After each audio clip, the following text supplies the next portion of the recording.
Well, here we are again. And what I wanted to talk about this week was surrendering to life. What does that even mean?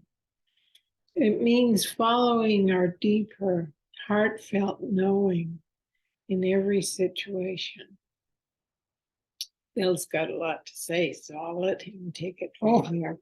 Well, when you said that, what came to me was, what do you mean by surrendering to that heartfelt?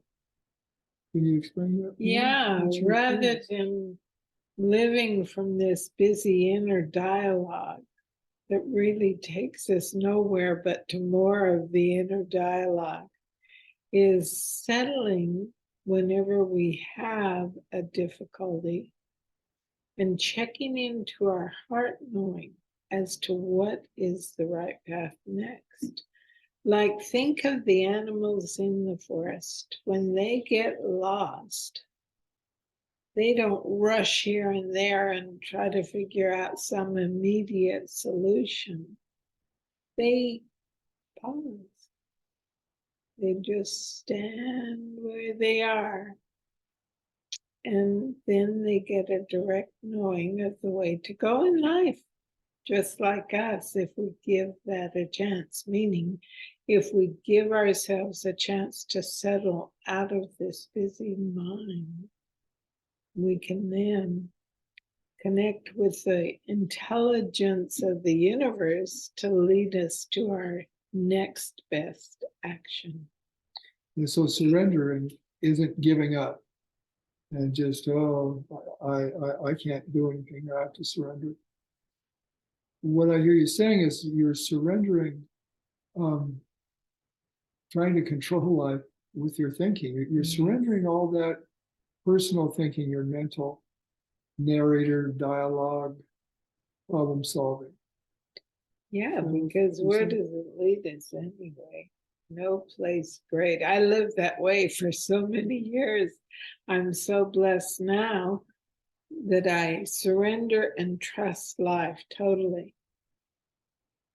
It guides me as to what is my next, and I follow it. And now I've tested it out so that I really know this heartfelt knowing is the true next. Yeah. Yeah. So the surrendering isn't a giving up on life. It's not, I surrender, I give up. It's letting go of our personal thinking. It's letting go of those thoughts that in order for me to be okay, things have to change. Yeah, it's surrendering to the intelligence of life, pointing us in a direction and following that, versus our busy thinking. Yeah, so when we surrender, when we kind of let go of that grip on our thinking about how things need to change, I need to change, I have a goal weight that I want to hit, or I want a different number in the bank, then I'll be okay. Yes. How often have we achieved that goal weight or amount of money in the bank and felt really good for a little while? About 4 hours. If that long. It varies, doesn't it? Yeah. So all these kind of goal-oriented achievements, looking for satisfaction, are kind of a false sense of satisfaction, the happiness, the freedom that we're looking for.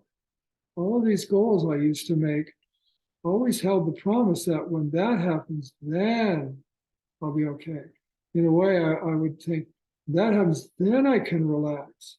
I can relax all this busy mind, like I've got to get that, because that's where the gold is. That's where the relaxation, happiness, and sense of well-being. So what I hear you saying, when you surrender that thinking, what occurs is that we come back to what you're calling this, the intelligence of the universe. That's always there.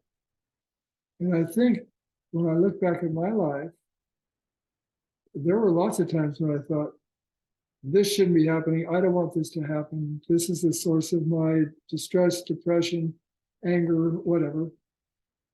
And if I look back on it now, I can see that in those moments when I thought life was getting it wrong, Yeah. life wasn't getting it wrong. My expectation of life was wrong. My expectation of something different occurring in that moment was the source of my happiness. That's what I had wrong. Yeah. Because now I was thinking, I'm working out in the garage. I have a woodworking shop out there.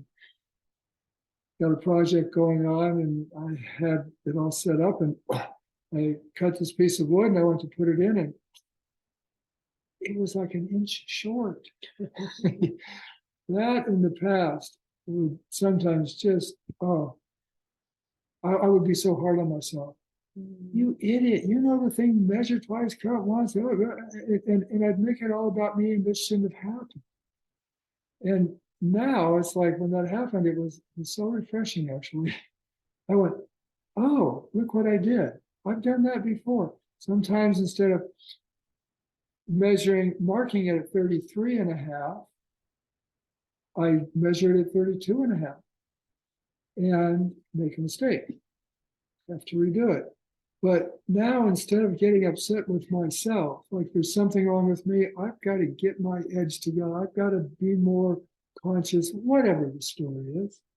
It's like, oh, what was it that caused it? I mean, obviously, I just wasn't present, was I? Okay, let me get present.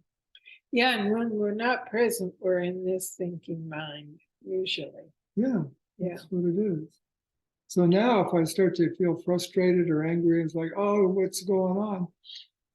That emotional reaction, like we talked about last week in the blog, that emotional reaction isn't so much a comment on my capacity, on my ability, on how good a woodworker I am, which my mind wants to take it to mean. What it's a comment on is that my expectations of never making a mistake are wrong. Life doesn't get it wrong.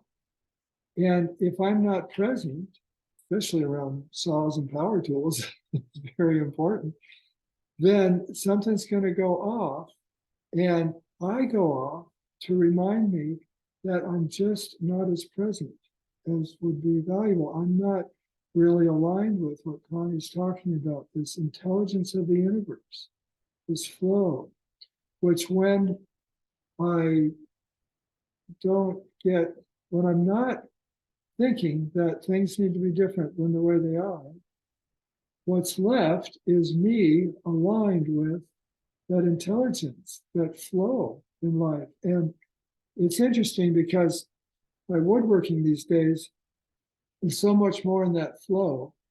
And I'm doing simple things, like I'm just making garage cabinets to hold my tools right now. So nothing fancy like I like to do, a lot of inlays and stuff like that. And yet it's just as satisfying, and almost each day it gets more satisfying. The more I just refer to this knowing within, what Connie was talking about, this heartfelt sense of what's next. Instead of, I still make my to-dos, you know, I've got to cut this, I've got to edge band that, I've got to put the hinges on. There is a sequence. Yeah. It's not like I don't plan. But holding that sequence lightly, sometimes as I'm going through the sequence, because I'm not so, it's got to be this way, that's how it's going to get done right, something comes to me to reverse a few things, do it a little differently, or I remember, oh no, I need to do this before that. And it's holding life lightly. And one of the things that I think helps me do that more effectively is the understanding that life doesn't get it wrong. If I feel like something has to change in my life, in me, or anybody else, that's my expectation that's wrong. This is, I mean, this sounds crazy even as I hear it coming out of my mouth. But as I kind of stand in that space, that life doesn't get it wrong, I don't have the emotional reactions that I used to have, And no matter what I'm doing, whether it's a simple woodworking project or we're going to clean the house today, that used to really bug me. But the more that I just allow myself to be with what's arising, be with what's showing up, be with what is right in front of me, that's where my happiness is. I'm happy cleaning the house or doing whatever. Because when I don't have a lot of busy thinking going on, all that's left is that space of who I really am, which is love and joy and happiness, compassion, understanding, Heart wisdom. heart wisdom. Yeah. And that feels good. That is so interesting because that's what I see I've always been looking for, and put a label on it. This much money in the bank, this kind of a car, these kinds of friends in relationship, this kind of house.